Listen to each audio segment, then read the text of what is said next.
this is, that negative thought you've been having, and I just can't let you try and change yourself without a fight. So, go ahead and just turn the show off, okay? And, yeah, everything's still fine. This is Blindsight with your host, Bill Lundgren, an AINC original podcast. You serious? We're not holding back truth. We're here to help you heal and become the best you possible. Here's the chair.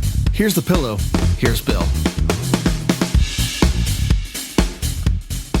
Hello, everybody. My name is Jonathan Price. I'm the podcast producer here, and you are listening to part 2 of Bill and Nancy's discussion on Usher Syndrome. And this is part 2. Part 1, we discussed phases 1 through 3 of what you can be looking for in diagnosing Usher Syndrome. So we're going to jump right back into it. I hope you enjoy the show, and we'll see you next week. So the Usher Syndrome Coalition is your go-to place. As you mentioned before, you found the coalition, and we have lots of resources for the Usher community. We try to meet once a year, either at a different location around the United States, but sometimes we collaborate with international entities to have an international symposium, as we did in 2018, I believe we were in Mainz, Germany. Mm-hmm. And we love to get international researchers together. Sure. To talk about, who's working on which aspect of Usher syndrome, stopping the vision loss, stopping the hearing loss, reversing whatever. We had one short time of a clinical trial being run last year. Unfortunately, that had to stop. Nothing to do with the treatment that was going on. It had to do with the regulations around the data collection and the protocol of the study. We're hoping that another entity will pick that up and continue. But, there are many researchers working behind the scenes. Interestingly, there are, as I said before, some who are not interested in research in a cure or treatment. They've reached a point in their life where they have learned how to live well and thrive. And that's what they're doing. Mm-hmm. So the coalition has lots of resources online. We have a private Google forum with over 700 people. It's basically an email group. We have ambassadors around the world, which is an unbelievable core group of volunteers who either have Usher syndrome or have a family member with Usher syndrome, and they are trained and become the point person within their state or country, so that we can not only build resources globally, but we want people to know where to go within their own communities to find others, to find doctors who are knowledgeable about Usher syndrome, and to just be up on the latest and get support from the community. Mm-hmm. How did you get involved with the Usher Syndrome Coalition and become, the outreach person? That's a great question. I did not know about Usher syndrome when I went to college back in the day. My training was as a speech pathologist. Oh. And when I graduated, I had my cap and gown on, and I turned to my parents and said, I'm not sure I like this field. I have to look for something else. And I took a year off before going back to grad school because I was certified as a teacher here in New York State. And I said, I'd love to learn sign language. So I took an adult ed class in sign language. And the first night, the teacher said, if you want to become skilled, you have to find people to practice with. You can't just stand in front of a mirror and practice sign language. Mm-hmm. So as fate would have it, the Helen Keller National Center for Deafblind Youths and Adults here in New York on Long Island had just opened the year before. And they were looking for volunteers. They were starting a volunteer program. I took a ride up thinking, people are deaf, but they're blind too. I don't think they use sign language, but I'm kind of curious. What the heck? And I went in and I met people who are deafblind from all different causes: Usher syndrome, congenital rubella syndrome, charge syndrome, prematurity, aging, etc. And I was in love. I loved I loved the community. I loved the communication diversity. I just was so fortunate. So I went back and got my master's in deafblind education at San Francisco State. Oh, really? I worked at Helen Keller until 2015.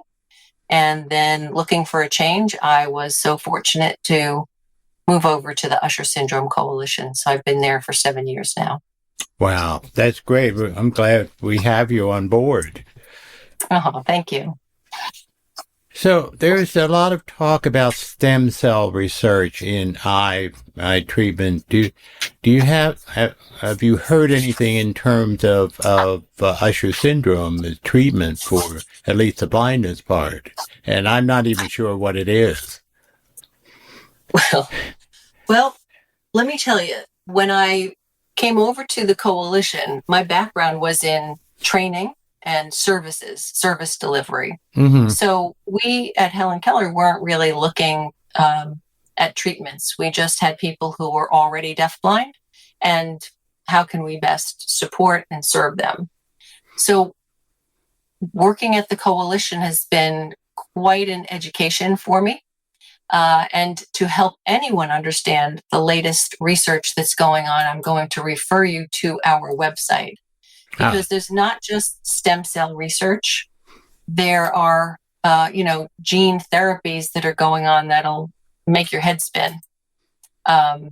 So we have a section that is curated regularly by some of our volunteers who are just so brilliant, being able to read the research and kind of translate it so that it makes sense for the community.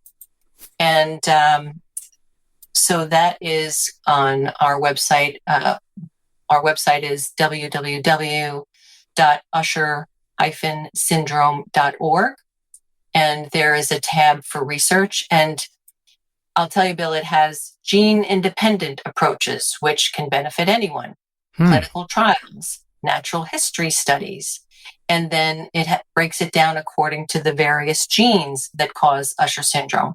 Here's the research on Usher 1B, 1C, 1D, 2A, 2C, etc.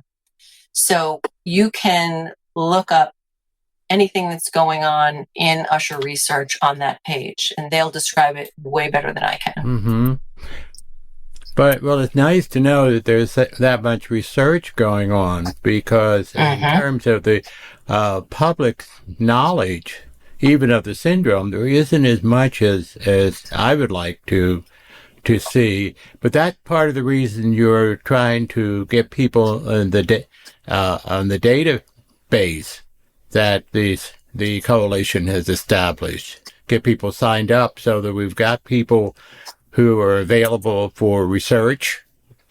If they're, who would volunteer for some research, right? That is absolutely correct. And I'm glad you brought that up, because we have actually partnered with a new organization that I'll tell you about in a second. But first, our Ush Trust is our registry, if you will, where we encourage anyone with Usher syndrome to sign up, because they will be the first ones to know. We will contact anyone in the Ush Trust if there are opportunities to participate in research. And it's a very simple questionnaire, basically asking for a name, where you live, an email address. And now we're going to be collecting a little bit more demographic information, because in addition to research, we also want to connect the community. And for example, within Colorado, if you had one of the more rare genes and you said, gosh, Nance, I'd like to meet someone with Usher 2C because my sister and I have 2C. We've never met anyone else with 2C. We want to know if, there's a little difference to it, or, just identify with our registry. We can find people with 2C and make those connections. So the registry has a multi-purpose facet behind it, not just for research.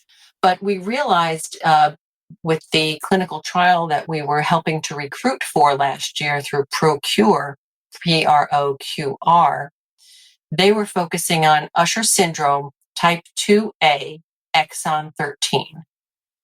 We did not have information that specific in our registry. Oh, okay. Okay, so we contacted anyone with Usher type 2 who hadn't had genetic testing, anyone with Usher type 2A who might have exon 13. They'd have to check their tests. We contacted people who weren't sure, who hadn't had genetic testing yet. Sure. Mm-hmm. But we have been looking for years for a partner that would have a much more rich and vibrant and detailed platform. And we did indeed find that in an organization called RARE X, RARE-X. RARE X is now part of a larger organization called Global Genes, and their focus is the rare disease community. The RARE X database is it's a brand new, free to us, free to you database. You would go into the database, enter your own information, give permission, for them to hold on to your information, and they take care of the technology. They take care of making sure they have HIPAA compliance for people who are in Europe.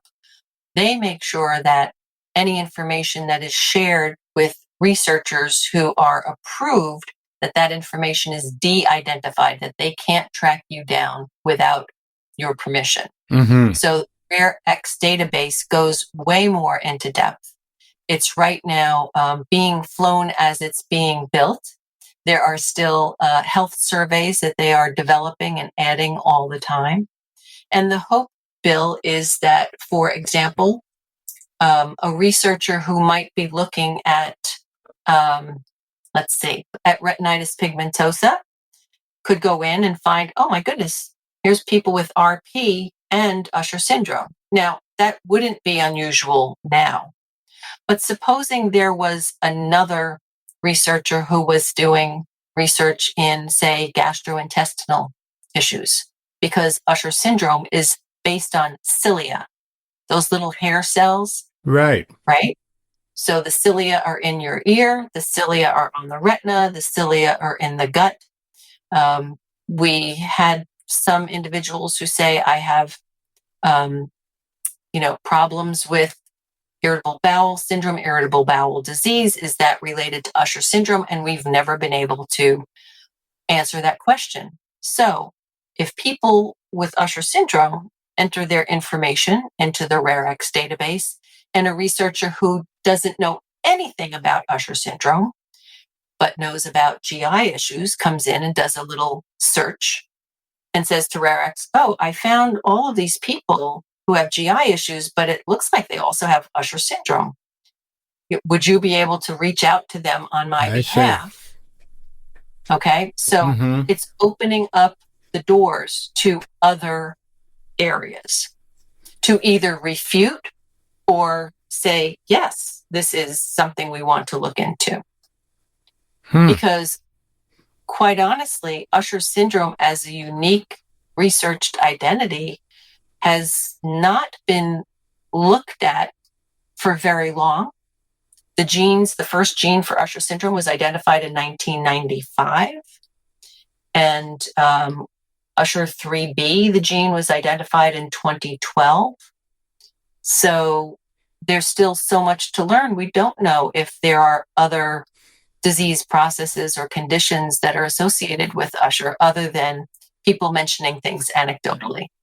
Well, are there Usher syndrome groups or support groups in individual communities that people, some people, you said there were like 26 people in Colorado who were on the database. If those 26 people wanted to meet up with other people with Usher syndrome just to support, because one of the problems with hearing loss and vision loss is you feel speaking for myself, I can feel very isolated, even in a crowd of people, because I can't see who's talking and whatever. And, that is very uncomfortable. And as a mental health person as I am, I want to build bridges to get people out of the isolation And I'm always looking for ways that I can get people to be able to be themselves and to be with other people who know what they're going through, or at least have a sense of what they're going through, if they haven't built those communities with non-Usher people. Mm-hmm. That's a great question and very timely, Bill. As I mentioned earlier, we have an annual Ush Connections conference, but in 2023, we're going to try something different. We've decided to alternate our international conferences to every other year. And so we'll have one in 2024 in Rochester, New York. But this year, we're asking our ambassadors to pull together some type of an event for their local Usher community, just as you're talking about. Mm-hmm. So in the states where we have an ambassador, we're encouraging them to either work with their Helen Keller National Center regional rep, with their state deafblind children's project, which often has money to bring families together. And we had an event like that just last week in Arizona. Some other states are already have that in the works, already planning that. In states that are quite large or where there are a lot of people in maybe a rural setting, right. Mm-hmm. We're encouraging ambassadors to set up a Zoom call. We have a Zoom account for all of our ambassadors to use. And for example, the young adults, 18 to 30, they've created their own little Facebook group, and they offer monthly or bi-monthly Zoom calls to get together, because not everyone has the travel skills to get to a central location, right? So even if we could find the 26 people and email them, which would be certainly simple enough for us to do, some people may be in, Glenwood Springs, Aurora, wherever. So a simple Zoom call might be a great way for people to get to know each other. So that's what our ambassadors are asked to do. And even if two neighboring states wanted to work together, that would be fine. Or some are pulling together a Facebook group just for their state. How do, for those who are the type 1, that is severe hearing and, of course, and the vision loss, the communication skills by Zoom, that sounds a little tricky to me. So that, yes, it is tricky in terms of finding a tactile sign language interpreter who would be able to participate in the call along with the individual who's a tactile signer. I see. Yeah, gotcha. In other words, to have somebody with you. Mm-hmm. Yeah. Mm-hmm. Or if the individual who's deafblind knows Braille, they would be able to connect a refreshable Braille display to their computer. And if there was a text chat going on, then they would be able to fully involve themselves with that. One of the differences I'm feeling as an older person who's been through all of this is a great deal of gratitude at how much the field has changed. Mm-hmm. The coalition obviously has been a big piece of that, but, we don't have to feel isolated. We don't have to feel like we're missing out, that there are things, but we have to step forward and identify ourselves, which is difficult for some people to, like be on the database or whatever and say, okay, because we're so used to, or speaking for myself, I'm so used to, the thing of taking care of myself, the John Wayne syndrome, you go and, find a way to do it, but we don't have to work that hard. Yes. And what I've been told, and I consider myself a steward of information from so many individuals who have trusted me to hear their story and share it in ways that might help others. So we have there are people out there who don't want to be publicly identified and who are just, living their lives, knowing the diagnosis, if you will. But we have others who embrace it and are proud of their deafblind identity. I would say that in the years I've been involved in this community, technology has made the greatest change in individuals' lives. And there is a wonderful program funded by your tax dollars through the federal government called the National Deafblind Equipment Distribution Program, NDEDP. It's more commonly known as iCanConnect.org. The federal government gives, I believe it's up to $10 million a year to the 50 states and territories. The money is managed by a central entity that applies for the funding. And what that money covers is for an evaluator to meet with the deafblind person to see if they could benefit from a device or equipment. And this is all with the goal of improving telecommunication functioning. So they get evaluated. There are recommendations for equipment, and they get free equipment through this program as long as they meet two criteria. One is that they are deafblind according to the Helen Keller National Center definition of deafblind.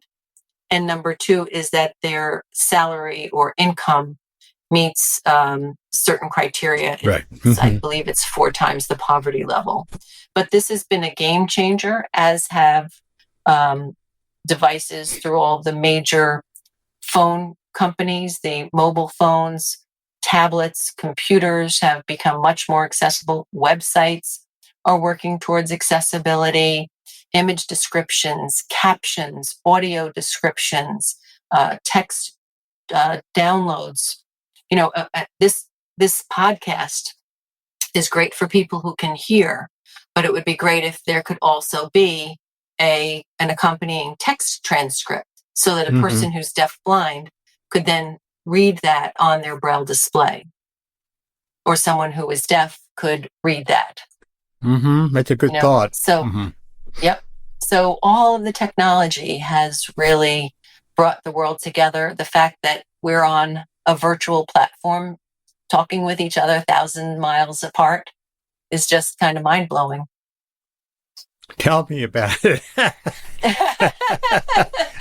Every day I'm amazed, that I'm actually doing this. But I also just happened today to get something from the coalition about some contribution is being shifted. Amazon was giving money yes. as a result of sales. Is that correct? And then now there's some other, they're stopping that, but some other organizations, some of the companies are giving a portion of the profits or what? I can only speak for Amazon in that they gave a percentage of your purchase if you signed in as smile.amazon. Right? Yeah. Okay. So yes, my understanding is this. It's similar. I am only hearing about it as you are, so I'm not sure if you have to use certain vendors or if it's here it is, Amazon Smile. Yeah. Well, apparently, according to the memo I got today, the Smiles is stopping mid-February, but they mentioned Chewy as one of the companies that is either currently or will be currently doing it, and that's where I buy my guide dog food at Chewy, so I can definitely contact them to be on the list to have contributions go to the coalition. Beautiful, and it's a painless way. It doesn't come out of your pocket, if you will. It comes out of the goodness of your heart, and yeah, that's great. Yeah, we were disappointed to hear about Amazon Smile. Yeah. But, someone else stepping up to the plate. And we are a small nonprofit. We are funded basically by the community. Every once in a while, we do get a grant opportunity. We're certainly open to more grants, etc. But we have a huge job with our international work and building the community. And there are 4 of us working out of the main office, if you will. I mean, no one is physically in an office anymore, but yeah. Wow, I didn't realize it was just 4 people. Mm-hmm. Yeah, 2 part-time and 2 full-time. Amazing. Yeah. Is there anything that, from your vantage point, what do you hope for the future? For the future, my hope is what my dear friend Joe McNulty, who was the executive director of Helen Keller for many years. Joe passed 1.5 years ago. Mm-hmm. And he was a tremendous leader. And he was quite honest in what we should be doing. And I believe the coalition has a similar philosophy, and that is to put ourselves out of business. We want the community to have all the resources they need, to have access to all the information they need, to have all the support that they need. So I think that's probably my hope as well. Great.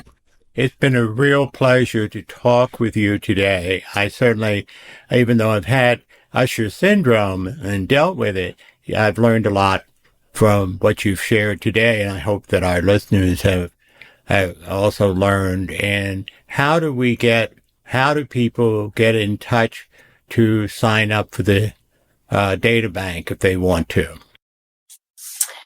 So if you go to our website, we have links to the RareX data collection platform. We have links to our UshTrust registry, and we will be maintaining both of those.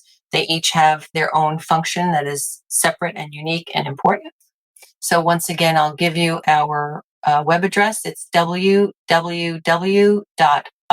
USHER-syndrome, SYNDROME.org. Or you may email either me or our generic email address, which is info, at usher-syndrome.org. Or if you want to reach me, it's Nancy O'Donnell at n.odonnell